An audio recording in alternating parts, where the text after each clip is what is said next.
Hi everyone, आज हम class 12th के ऑप्टिक्स चैप्टर का फर्स्ट टॉपिक करने वाले हैं जो कि पेपर में बहुत बार आ चुका है, जिसका नाम है refraction at convex refracting surface when object lies in rare medium. ये टॉपिक हम स्टार्ट करते हैं। ये टॉपिक हम स्टार्ट करेंगे एक डायग्राम से, जिसमें हम दिखाएंगे how to a rare medium enters in denser medium. पहले हम ड्रॉ करेंगे डेंसर मीडियम। ये हमारा पोर्शन है जो ये डेंसर मीडियम है, जिसे हम N2 के नाम से डिनोट करेंगे, और जो हमारा बाहर वाला पोर्शन होगा उसे हम N1 के नाम से डिनोट करेंगे। उसके बाद हम एक लाइन ड्रॉ करेंगे जिसको हम यहाँ से हमारा ऑब्जेक्ट होगा, यहाँ से हमारा ऑब्जेक्ट होगा, और जो ये वाला पॉइंट होगा इसे हम पोल कहेंगे। ये हमारा पोल पॉइंट होगा, और ये लास्ट पे होगा हमारा आई पॉइंट। जो हमारे O से लेकर P तक का डिस्टेंस है उसे हम U के नाम से डिनोट करेंगे, U के नाम से। और जो हमारा P से लेकर I तक का डिस्टेंस है उसे हम V के नाम से डिनोट करेंगे, उसे हम V के नाम से डिनोट करेंगे। इसके बाद हम यहाँ से एक लाइन ड्रॉ करेंगे जो हमारा रेयर मीडियम है, यहाँ से होती हुई हमारे डेंसर मीडियम में एंटर होगी। तो उससे पहले हम यहाँ पर एक कॉमन पॉइंट लेंगे। कॉमन पॉइंट जो हमारा P से लेकर N तक का डिस्टेंस होगा उसे हम R पॉइंट के नाम से डिनोट करेंगे। देखो, मैं स्केल नहीं यूज़ करी, पर आप ये डायग्राम बहुत अच्छे से बनाकर आना और स्केल का परफेक्ट यूज़ करना। इसके बाद हम यहाँ पर एक लाइन ड्रॉ करेंगे।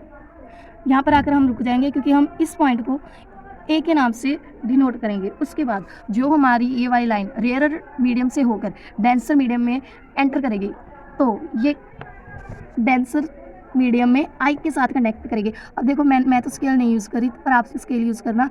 यहाँ पे थोड़ा सा हो गया है, ये हमारा आगे वाला पॉइंट होगा आई।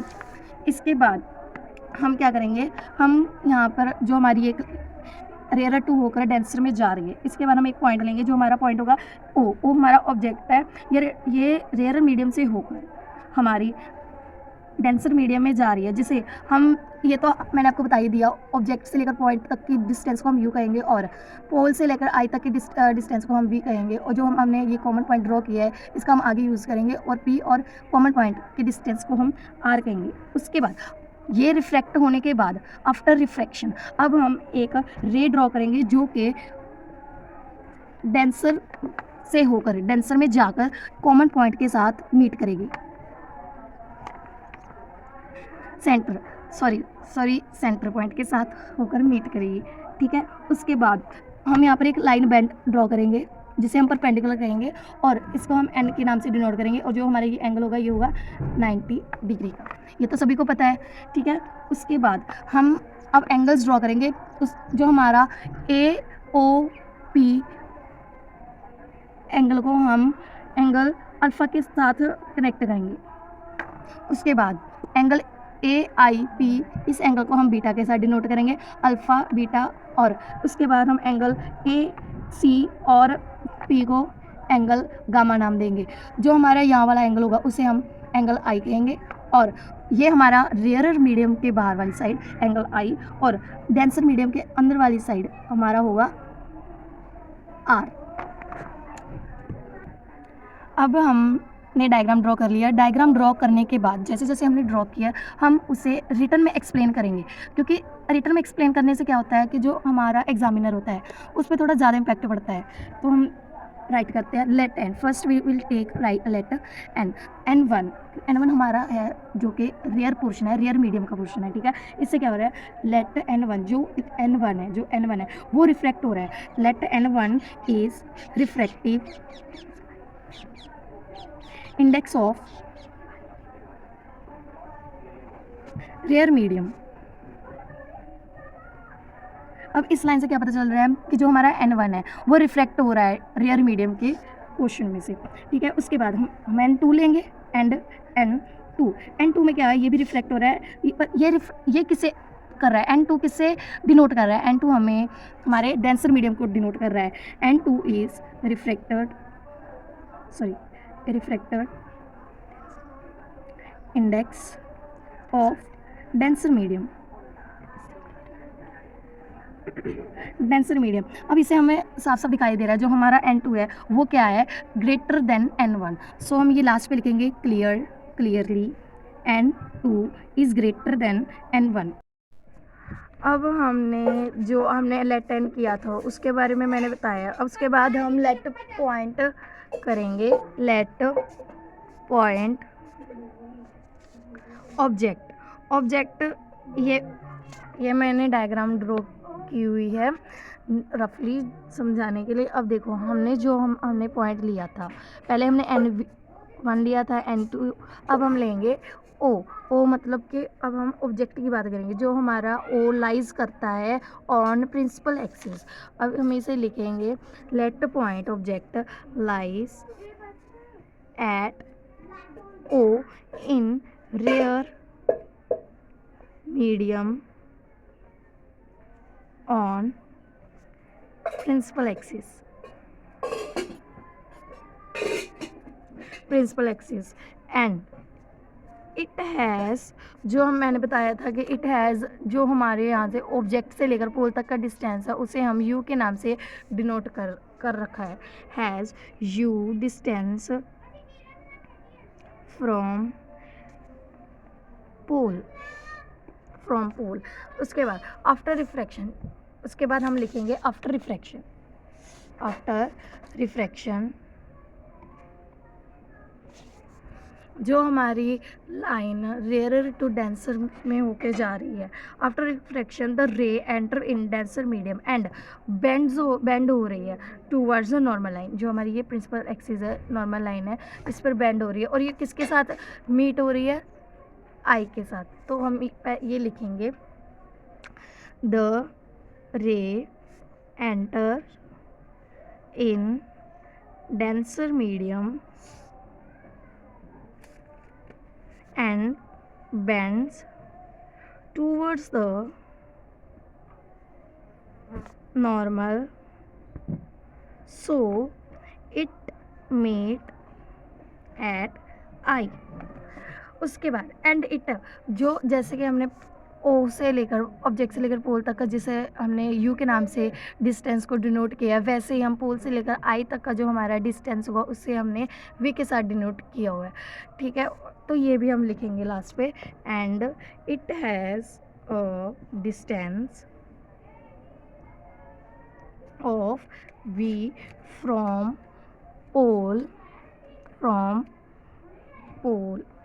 उसके बाद अब हमने डायग्राम बना ली, डायग्राम को एक्सप्लेन भी कर दिया। अब हम जो हमारे यहाँ पर ट्रायंगल बन रहे हैं हम उसके बारे में बात करेंगे।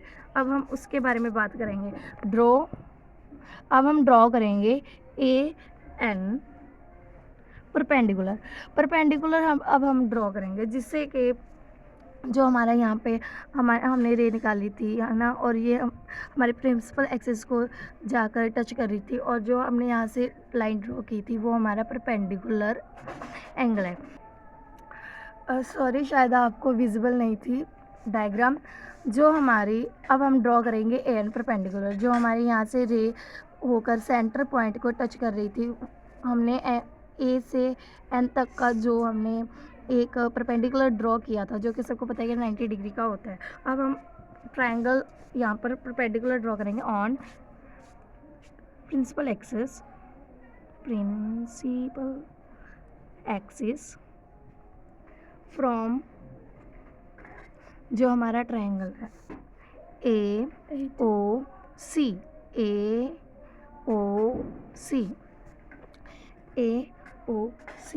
जो हमारा ए ओ सी इससे क्या है, जो हमारा बाहर वाला एंगल होगा, हमारा बाहर वाला एंगल क्या है? आई। इसे हम इक्वल इसके बराबर हम रखेंगे जो हमारे पास अल्फ़ा और बीटा है, अल्फ़ा प्लस बीटा। इसके बाद हम एक और ट्रायंगल लेंगे जो हमारा होगा ए आई सी जो हमारे बाहर वाला एंगल होगा। अब यहाँ पे बाहर वाला एंगल कौन सा है? आर। हमारे बाहर वाला एंगल कौन सा है? हमारे बाहर वाला एंगल है गामा। जो हमारा बाहर वाला एंगल है उसके बराबर हम रखेंगे, पहले हम लिखेंगे फ्रॉम ट्रायंगल ए आई सी जो हमारा बाहर वाला एंगल है गामा, उसके बराबर हम रखेंगे अंदर वाले एंगल आर प्लस बीटा। पर हमें क्या चाहिए, हमें हमारे ये दो एंगल जो हमारे अल्फ़ा और बीटा, हमें ये दोनों एंगल इक्वल चाहिए, साथ में चाहिए। तो हम जो हमारा आर है उसे हम बाहर निकालेंगे, और जो हमारा बीटा है अब सबको ये तो पता ही है कि पॉजिटिव वाली साइड अगर हम इक्वल की दूसरी साइड लाते हैं तो उसका साइन चेंज हो जाता है। तो जो हमारा गामा है उसे हम इस साइड लाएंगे नेगेटिव में। अब हमारी क्या बन गया, r equals to beta minus gamma, क्योंकि बिकॉज लास्ट पे हम ये लिखेंगे बिकॉज जो हमारे अल्फ़ा गामा बीटा है, अल्फ़ा बीटा एंड गामा है, सॉरी गामा है, ये बहुत ही छोटे एंगल है, small angles are small angles. तो हम इसे क्या कहेंगे, सो दे कैन, तो हम इसे लिख सकते हैं so they can write 10 alpha 10 beta and 10 gamma. अब मैंने बताया है जैसे कि क्योंकि अल्फ़ा बीटा और गामा बहुत ही स्मॉल एंगल्स है, तो हम इसे राइट कर सकते हैं 10 अल्फ़ा 10 बीटा 10 गामा। इसके बाद जो हमने आई को बाहर निकाला था और आई के बराबर हमने रख दिया, अब हम इसे ऐसे लिख सकते हैं जो हमने लिखा था I is equal to alpha plus gamma. अब हम इसे लिख सकते हैं 10 अल्फ़ा प्लस 10 गामा, और जो हमने आर के बराबर रखा था बीटा माइनस गामा, उसे हम लिख सकते हैं 10 गामा माइनस 10 बीटा। उसके बाद अब हम क्या करेंगे, अब हम लेंगे angle AON, triangle AON।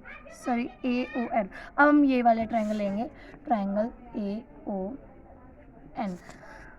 AON लेंगे। उसके बाद जो हमारा 10 अल्फ़ा है, हमने 10 अल्फ़ा इसके बराबर, 10 का फॉर्मूला सभी को पता ही होगा, परपेंडिकुलर डिवाइड बाय बेस, ये फॉर्मूला लगेगा। अब हमारा जो परपेंडिकुलर यहाँ पे क्या है, परपेंडिकुलर A और N, ये हमारी परपेंडिकुलर लाइन ड्रॉ की थी हमने, जो कि AN है, इसे हम लिखेंगे AN डिवाइड बाय जो हमारा बेस है, बेस क्या है ON। उसके बाद हम एक और ट्रायंगल लेंगे, ट्रायंगल AIN। अब इसमें हम क्या करेंगे, इसमें भी वही सेम फॉर्मूला लगेगा 10 बीटा, इसका हम वही same as it is P divide by B। अब इसमें P क्या है, परपेंडिकुलर, वही same AN divide by, perpendicular will be same in all situations। now AN divide by base हमने यहाँ पर देखा ही है NI। अब हम थर्ड वन ट्रायंगल ड्रॉ करेंगे, ट्रायंगल ANC, उसका भी सेम फार्मूला है 10, ये हमने अल्फ़ा ले लिया, बीटा ले लिया, अब हम गामा लेंगे, इसका भी परपेंडिकुलर सेम आएगा AN डिवाइड बाय NC जो हमारा बेस है। देखो हमने ट्रायंगल ANC ले लिया, वो मैंने बता दिया कि जो हमारा अल्फ़ा बीटा, उसके बाद हमने 10 गामा लिया है, जिससे हम वैसे ही फॉर्मूले के अकॉर्डिंग ही रखेंगे परपेंडिकुलर डिवाइड बाय बेस। जो हमारा परपेंडिकुलर तो मैंने बताया था इन ऑल केसेस हम परपेंडिकुलर सेम लेंगे A और N, क्योंकि सब ट्रायंगल्स में हमारा A और N कॉमन है, तो हमारा परपेंडिकुलर क्या होगा A और N, और हमारा जो बेस है वो हमारा बेस होगा NC, जो हमारा बेस है, जो हमने ये ANC लिया है वो हमारा बेस है ये वाला। तो अब हम क्या करेंगे, इसके बाद हम लिखेंगे बिकॉज, अब इसके बाद हम ये लाइन लिखेंगे because point N is very, जैसे हमने देखा है जो हमारा N और P है, N और P ये पॉइंट दोनों एक दूसरे के बहुत ज़्यादा क्लोज है, तो हम इसे पोल पॉइंट के नाम से ही डिनोट करेंगे। जो जहाँ पर भी हमने N लिखा है वहाँ पर हम P लिखेंगे। उसके बाद लिखेंगे हम the point N is very very close, किसके close, to pole. So all distance, जितना जो भी हम डिस्टेंस अभी तक हम N के नाम से कर रहे थे, उस डिस्टेंस को हम अब फ्रॉम P से डिनोट करेंगे। इसके बाद जो हमने 10 अल्फ़ा 10 बीटा और 10 गामा। यहाँ पर हमने लिया था A N divide by O N. अब हम क्या करेंगे, ए एन डिवाइड बाय जो हमारे बेस था उसे हम क्या लिखेंगे, पी के नाम से डिनोट करेंगे, O P. A N divide by O P divide by I P और A N divide by P C. जहाँ पर हमने एन लिया था अब हम वहाँ पे क्या कर रहे हैं, पी लिख रहे हैं, क्योंकि अब हम इसे पी पॉइंट से डिनोट करेंगे। उसके बाद जो हमने ये बनाई थी, जो हमने पहले 2 इक्वेशंस बनाई थी, उसमें हम ये वैल्यूज पुट करेंगे। So put these in first and second equation. Now I के बराबर क्या था हमारा, 10 अल्फ़ा प्लस 10 गामा।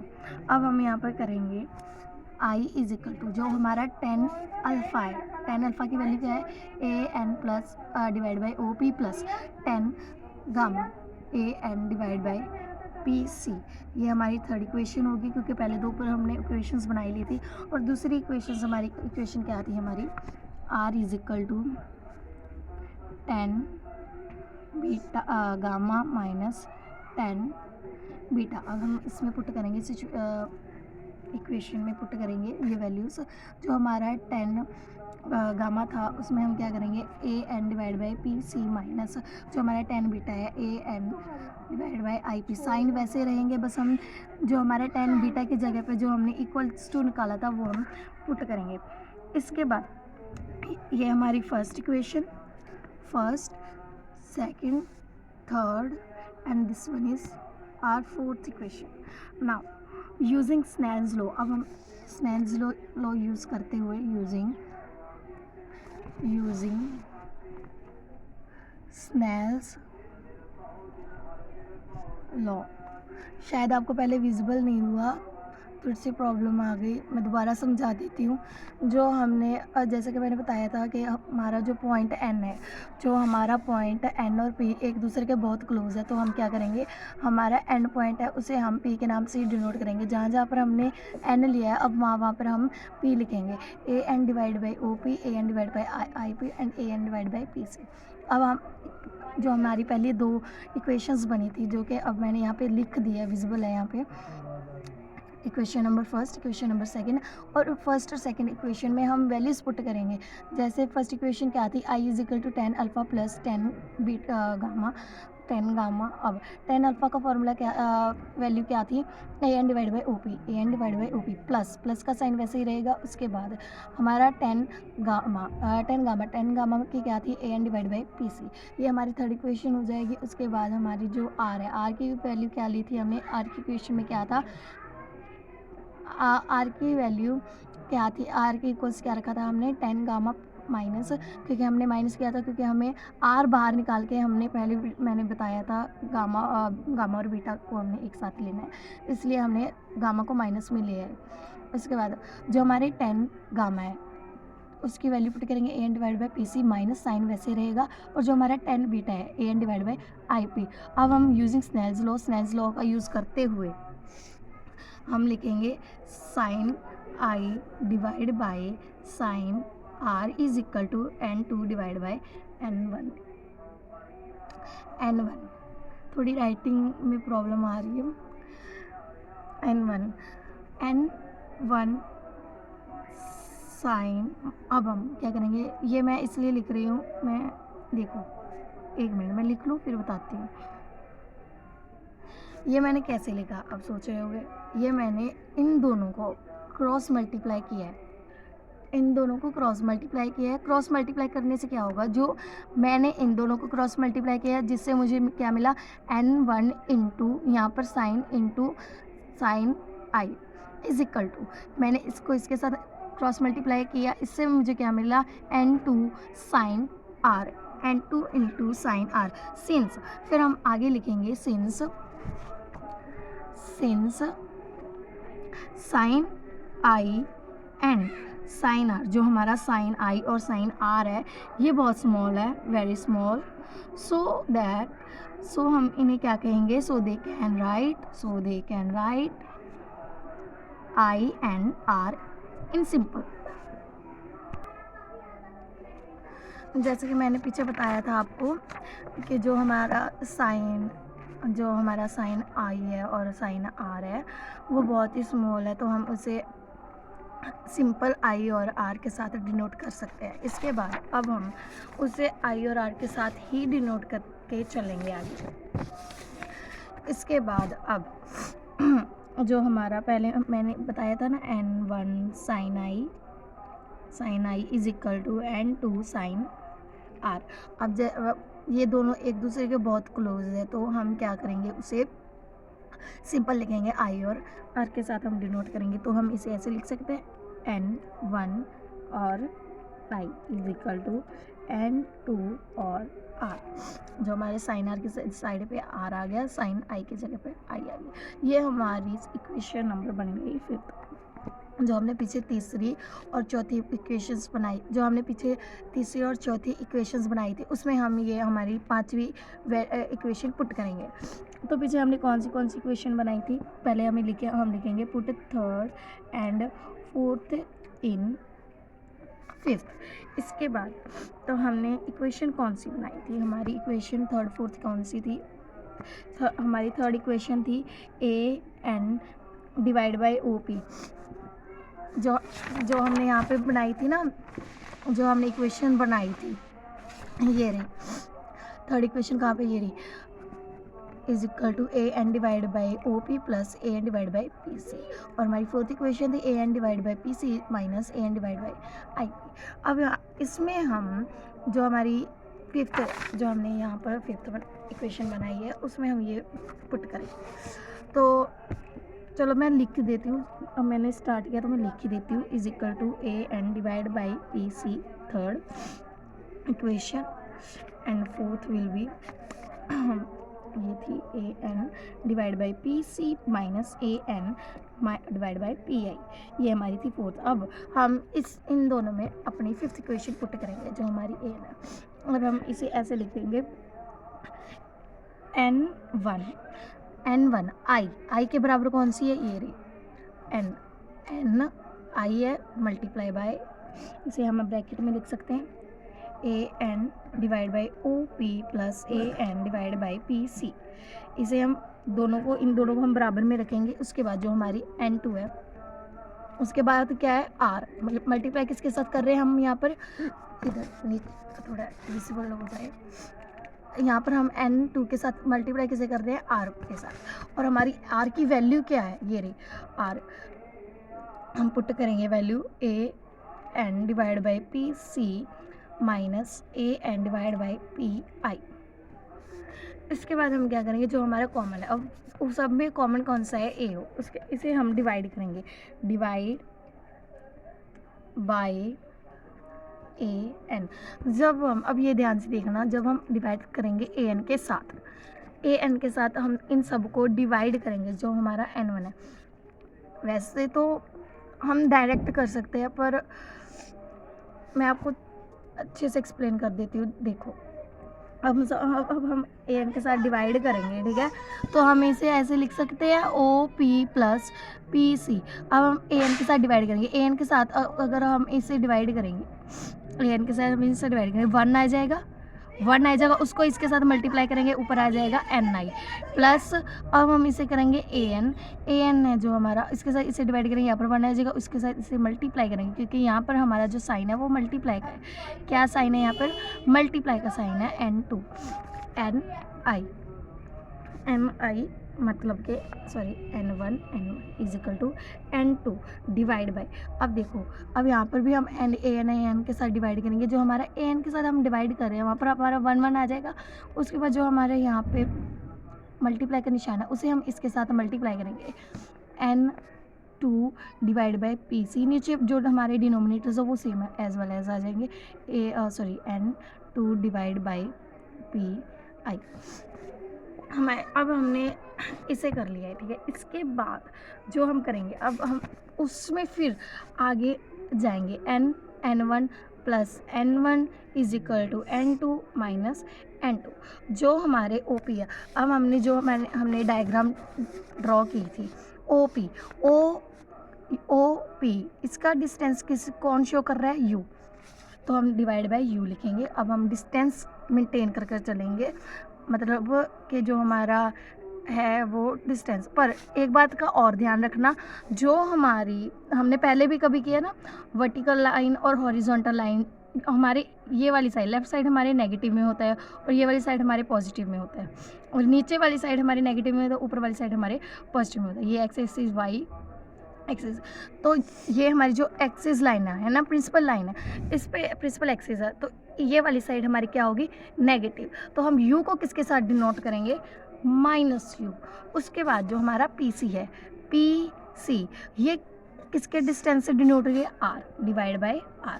जो हमारा फिर PC ये भी r के साथ डिनोट हो रही है। और जो हमारा PI है, P और I ये किससे डिनोट हो रही है, हमने देखा है ड्रॉ की है diagram, V denoted by V। अब हम क्या करेंगे, जो हमारी R है उसे हम एक साइड कर देंगे, ठीक है। तो n1, सॉरी मैं 1 को I बोल रही हूँ, पर ये n1 है और ये n2 है, माइनस u प्लस जो हमारा है ये, अब माइनस वाला साइन इधर आके क्या हो जाएगा, प्लस में हो जाएगा, और n2 डिवाइड बाय r है, जो ये प्लस वाला ये यहाँ पर आके माइनस में हो जाएगा, ठीक है।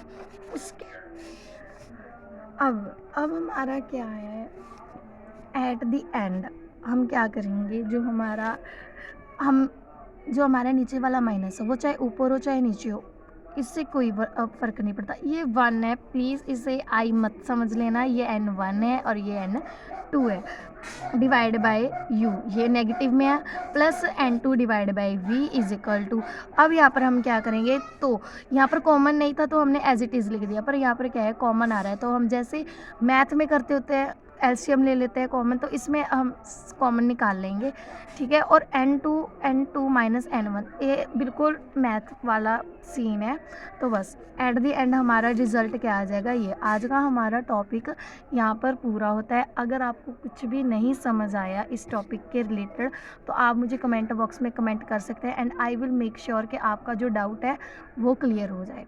अगर वीडियो पसंद आई हो तो लाइक शेयर एंड सब्सक्राइब ज़रूर कीजिएगा। Thank you.